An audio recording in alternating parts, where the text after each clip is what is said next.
नमस्कार, जय हिंद साथियों। कल आपने देखा कि प्रयागराज में किस तरह से भारतीय जनता पार्टी के प्रशासन ने, मोदी योगी की डबल इंजन सरकार ने छात्रों के पेपर लीक पर चर्चा होने से रोक दिया। पेपर लीक हो जाए उससे कोई दिक्कत नहीं, लाखों छात्रों का भविष्य बर्बाद हो जाए उससे कोई दिक्कत नहीं। सीबीएसई के एग्जाम हो, हाई स्कूल इंटर के एग्जाम हो, पीसीएसजे के एग्जाम हो, लेखपाल के एग्जाम हो, दरोगा के हो, टीचर के हो, जेई के हो, हर परीक्षा का पेपर लीक हो जाए, आपकी जिंदगी बर्बाद हो जाए, लेकिन उसके ऊपर चर्चा करने तक की इजाजत आपको नहीं है। बंद कमरे में चर्चा करने की इजाजत नहीं है। तो क्यों यह इजाजत नहीं है, मैं आपको 1 मिनट के अंदर समझाना चाहता हूं। उत्तर प्रदेश की हालत में आपको बता दूं। 2017 में दरोगा भर्ती हुई थी, जिसमें 7 लाख लोगों ने एग्जाम दिया था, पेपर लीक हो गया, परीक्षा कैंसिल हो गई। 2018 में 3000 नलकूप चालकों के लिए एग्जाम हुआ था, 2 लाख लोगों ने एग्जाम दिया था, पेपर लीक हो गया, परीक्षा कैंसिल हो गई। 2018 में ग्राम विकास अधिकारी के लिए परीक्षा हुई थी, 2000 पद के लिए हुई थी, 9 लाख लोगों ने एग्जाम दिया, पेपर लीक हो गया, परीक्षा रद्द हो गई। 2018 में ही यूपी पीसीएल जेई इसकी परीक्षा हुई और इसमें करीब 26,000 लोगों ने 226 पदों के लिए परीक्षा दी थी, पेपर लीक हो गया, परीक्षा कैंसिल हो गई। 2018 में लोअर सबऑर्डिनेट की भर्ती 672 पदों के लिए 11 लाख लोगों ने एग्जाम दिया था, पेपर लीक हो गया, परीक्षा कैंसिल हो गई। 2021 में यूपी ट्रिपल एससी पेट की परीक्षा हुई, 21 लाख लोगों ने एग्जाम दिया था, परीक्षा कैंसिल हो गई पेपर लीक की वजह से। 2021 में ही यूपी टेट की परीक्षा हुई, 20 लाख लोगों ने एग्जाम दिया था, परीक्षा कैंसिल हो गई। 2022 में यूपी के 12वीं के बोर्ड की परीक्षा का पेपर लीक हो गया। 2022 में लेखपाल की परीक्षा 8000 पदों के लिए 2.5 लाख लोगों ने परीक्षा दी थी, पेपर लीक हो गया, परीक्षा कैंसिल हो गई। 2024 में यूपी पुलिस कांस्टेबल भर्ती के लिए जो 60,000 पदों के लिए हुआ था, 48 लाख लोगों ने एग्जाम दिया, पेपर कैंसिल हो गया, पेपर लीक हो गया, परीक्षा कैंसिल हो गई।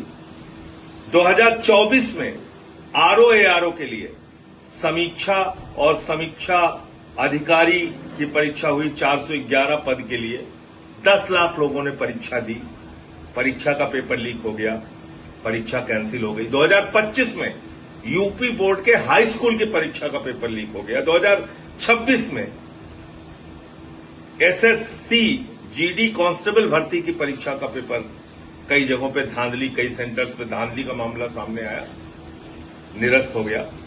2026 में 22 लाख आवेदकों ने नीट की परीक्षा दी, उनका पेपर लीक हो गया, परीक्षा कैंसिल हो गई। 2026 में ही सीयूईटी की परीक्षा स्थगित हो गई, उसमें भी पेपर लीक का मामला सामने आया।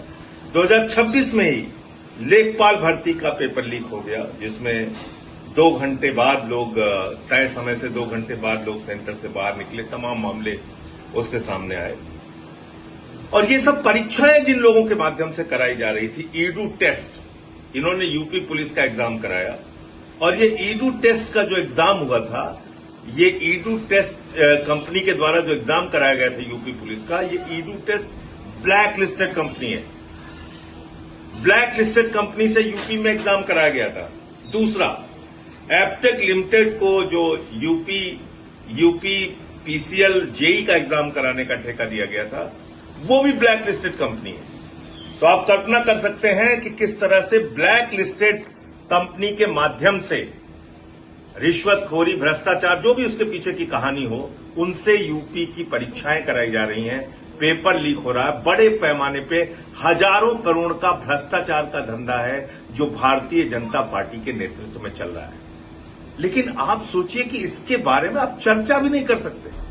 कल प्रयागराज में मैं बंद कमरे में कॉन्फ्रेंस हॉल में चर्चा कर रहा था जिसमें तमाम छात्र संगठनों के लोग आए हुए थे। अनुग्रह नारायण सिंह जो पूर्व विधायक हैं इलाहाबाद के और छात्र संघ के अध्यक्ष रह चुके हैं, वो आए थे। के राय साहब जो अधिवक्ता हैं हाई कोर्ट के और छात्र संघ के अध्यक्ष रह चुके हैं, वो आए थे। समाजवादी छात्र सभा के लोग थे, एनएसयूआई के लोग थे, तमाम छात्र संगठनों के लोग थे, प्रतियोगी छात्र संगठनों के लोग थे।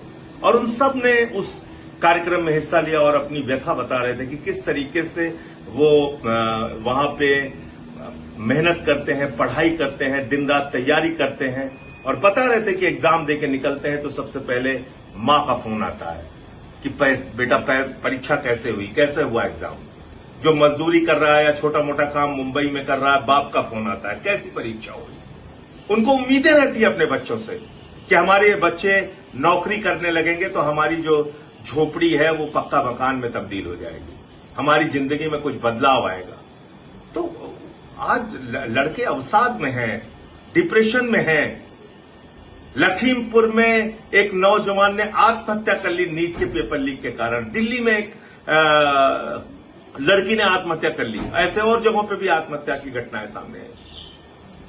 आप उनके बारे में उनका दर्द भी सुनने की इजाजत नहीं दे रहे, उनके बारे में बातचीत करने की इजाजत नहीं दे रहे। और दो छात्र नेता आशुतोष पांडे और पंकज पांडे, इनको गिरफ्तार कर लिया गया, इनको अरेस्ट करके जेल में डाल दिया गया। आज सोचिए तानाशाही का आलम। मैं तो कह रहा हूं कि कितनी मूर्खतापूर्ण सरकार चल रही है भारतीय जनता पार्टी की, कि पता नहीं योगी सरकार को किसने ये सलाह दी।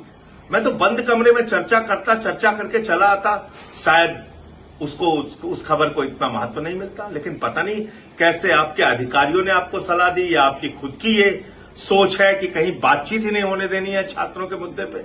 आपने उसको रोकने का प्रयास किया, दमन करने की कोशिश की और आज पूरे देश में पेपर लीक पे चर्चा एक बड़ा मुद्दा बन गया है। लोग अपनी बातचीत कहेंगे, करेंगे और हर जगह करेंगे। इसको कोई नहीं रोक सकता, न मोदी रोक सकते हैं, न योगी रोक सकते हैं। 75 जिले हैं उत्तर प्रदेश के और इस कार्यक्रम को और विस्तार दिया जाएगा। ऑनलाइन हम लोग पेपर लीक पे चर्चा करेंगे, जाके जिलों में छात्रों के साथ पेपर लीक पे चर्चा करेंगे, पेपर लीक पर बातचीत करेंगे, छात्रों को संगठित करेंगे और कैसे ये पेपर लीक का धंधा बंद होना चाहिए इसके बारे में सरकार से एक ठोस नियम कानून बनाने की बात करेंगे। और वो हक, लोगों का रोजगार का हक, परीक्षा ईमानदारी से देने का हक, वो हक सरकार से लेके रहेंगे। और मैंने तो 5 चरणों में रोजगार दो, सामाजिक न्याय दो पदयात्रा भी की। उसके माध्यम से भी नौजवानों की आवाज उठाने का काम किया और प्रयागराज जाके भी ये प्रयास किया छात्रों को संगठित करने का। आप लोगों से मैं कहना चाहता हूं, ये पेपर लीक पे चर्चा का कार्यक्रम आगे भी जारी रहेगा और इस अभियान से जुड़ने के लिए आप 8588833483 नंबर पर बात करके अपने सुझाव दे सकते हैं और इस अभियान से जुड़ सकते हैं। दूसरा नंबर है 8588841358। तो 2 नंबर है, याद रखिए, 8588833483, 8588841358। इन दोनों नंबरों पे कॉल करके आप इस पेपर लीक पर चर्चा के अभियान से जुड़ सकते हैं और इस छात्र आंदोलन को अपनी मजबूती दे सकते हैं। जय हिंद, इंकलाब जिंदाबाद।